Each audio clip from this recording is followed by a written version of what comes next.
Hi everyone. I haven't been on YouTube in a few years, but I figured I would get back to it and try to make more videos.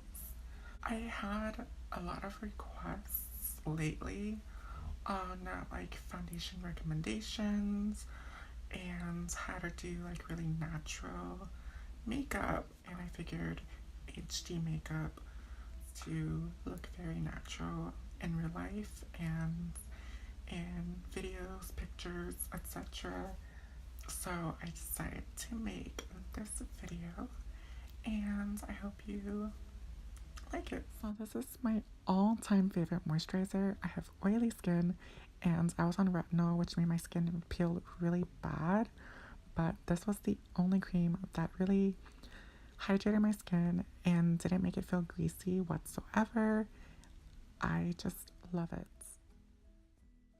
If you have oily skin, I suggest you try this out. It's really inexpensive. I think it was $7 and it's very effective.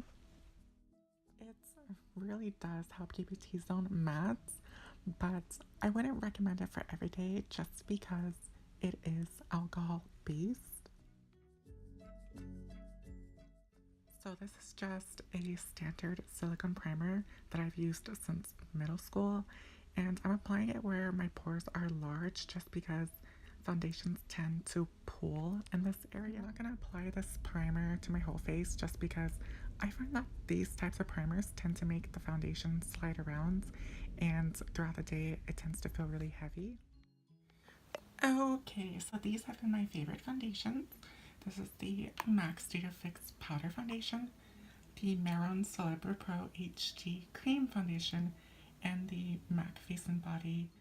I won't be using this foundation in this video, but it is one of my favorite foundations. So I'm going to be using these two foundations. I have a few shades in each foundation, but I recommend getting the larger one of the Face and Body just because it's significantly larger for like $5 more or something, and it's good for dry skin.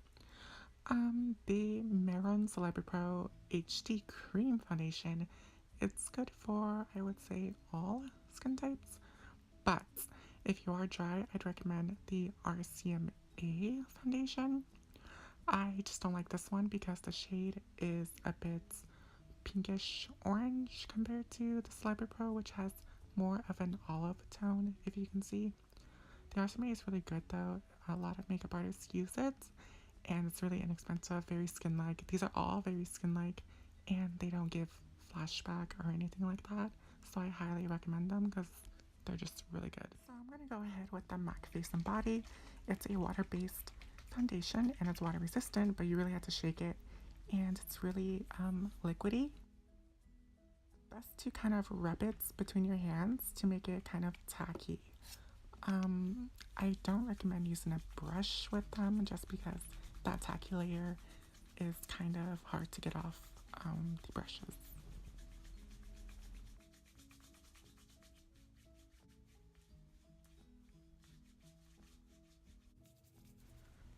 So you can see how I'm rubbing it in with my hands, but also tapping it in for more coverage.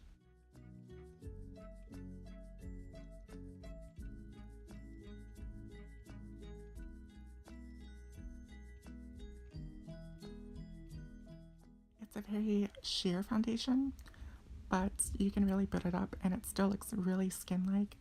I just love how it has such a nice, dewy, healthy skin type of finish.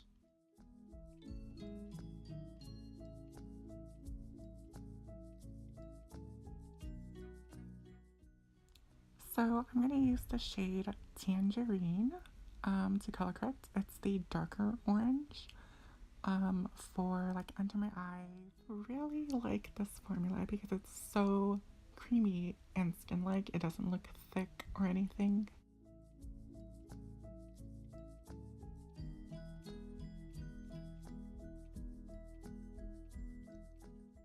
Also, I need to color correct my stash.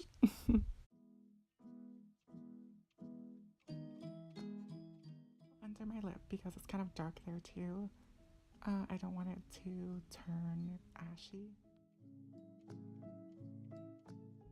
With the shade Daffodil, I'm actually going to use it to brighten up areas.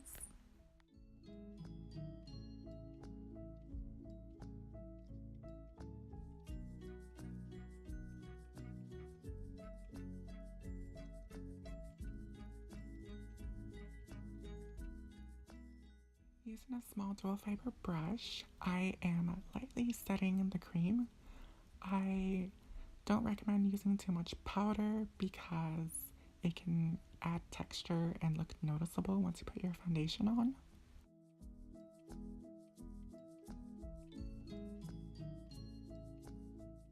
I only need a tiny amount, and I put it on the back of my hand and warm it up, and you can see how it's just really spreads out easily.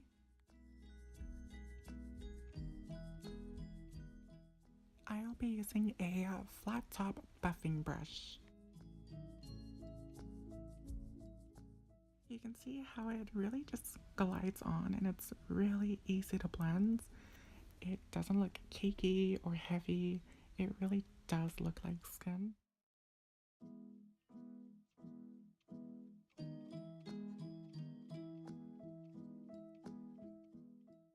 You can really see a little goes a long way, and I really suggest that you warm it up on the back of your hand because if you just dip it into the actual jar, you're gonna end up putting way too much. And if you apply it like that, it's gonna look really thick and cakey, and that sort of cliche cream foundation look.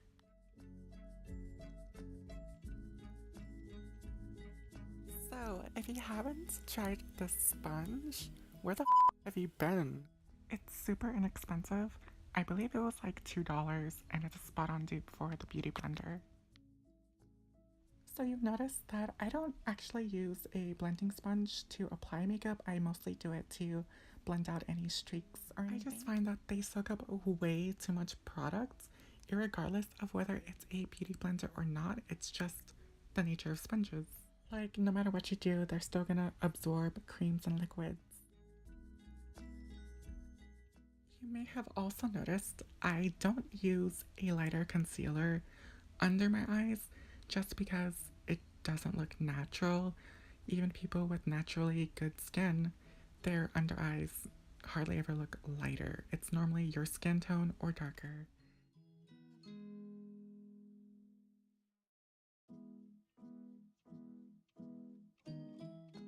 So I'm going to use the sponge to set my foundation, but I'm going to spritz it with a setting spray.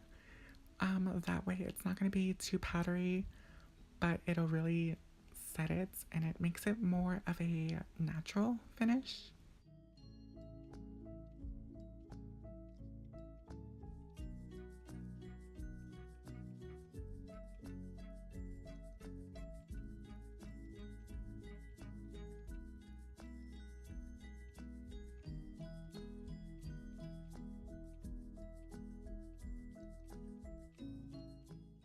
And you can see up close, it doesn't look powdery or cakey. So I'll be mixing the shade Translucent and Saffron, which is a yellow toned powder.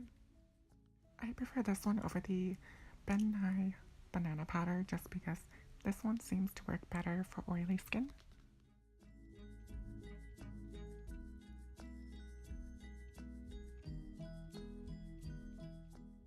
Only adding this because translucent powders tend to make my face just look a tiny bit ashy, and I want that yellow to sort of balance it out.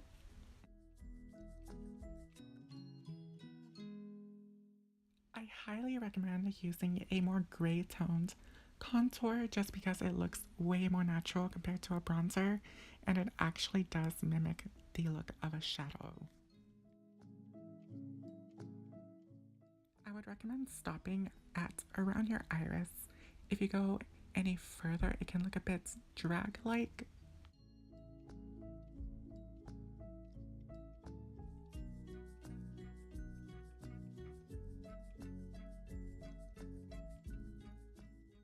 And I'm just going to blend that all in to get rid of any harsh edges. Now, I really love highlights, but if you're going to be in a really HD type of situation, I would opt out of it just because it can really show that glittery texture, which doesn't look natural. So I'm using a powder foundation to highlight my inner corners, my brow bone, etc. I don't recommend a shimmery product or a glittery product.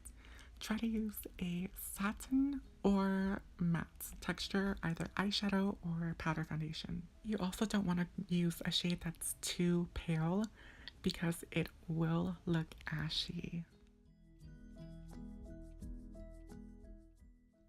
So with mascara, you want to stick to one coat and use one that is a bit more natural because you don't want to add noticeable texture to your lashes. If you want it to be really natural, I recommend using a clear mascara.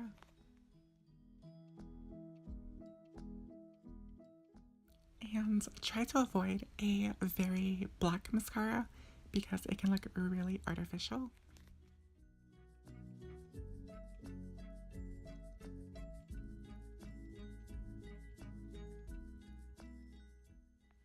So I'm just using this to tame my brows. I recommend powder to fill in your brows, whether it's brow powder or eyeshadow. I just find powder doesn't add too much texture, like pomades can make your brows look a bit waxy. I'm very aware that my eyebrows are really dark. I normally bleach them, but I haven't lately. I've just been using concealer to lighten them up a little bit. I didn't in this video show it, but I normally do. So just try to go minimal with the pencils and pomades, but I finished my brows off camera just because when I was filming, I was blocking the camera. So I'm using a powder foundation in a shade that is my skin depth, but it's a bit more peach, so the undertone is different because I have dark eyelids and I want to help brighten it up without it turning ashy, so that peachy tone can help color correct. So I'm just going to define my crease a bit with a neutral brown eyeshadow.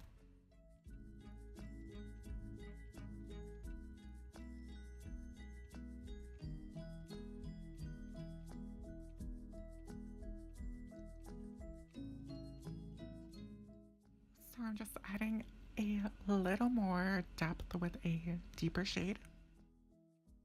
And really make sure to blend. So I'm just going to line my upper waterline for a little more definition.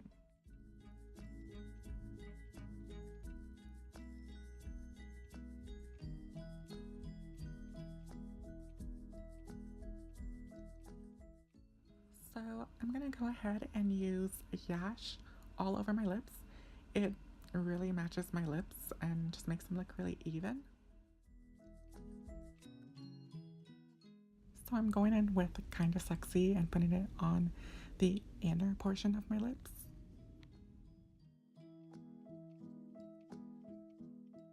Then smudge it all in because you don't want that noticeable texture on your lips. And with the shade Cork and a crease brush, I'm gonna lightly contour my nose.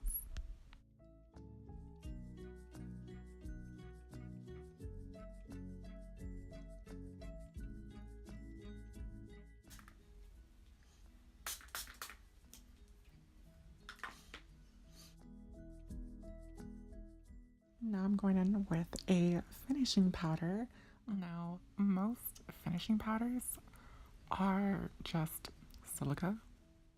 They're marketed as finishing because they're meant to be used after setting your makeup. The silica is really good at smoothing texture. I recommend a very small amount as it can cause ashiness and flashback.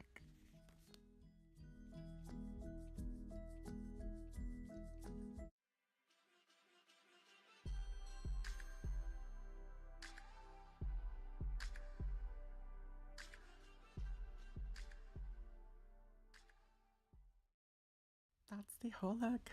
Hope you liked it, and thanks for watching. Till next time.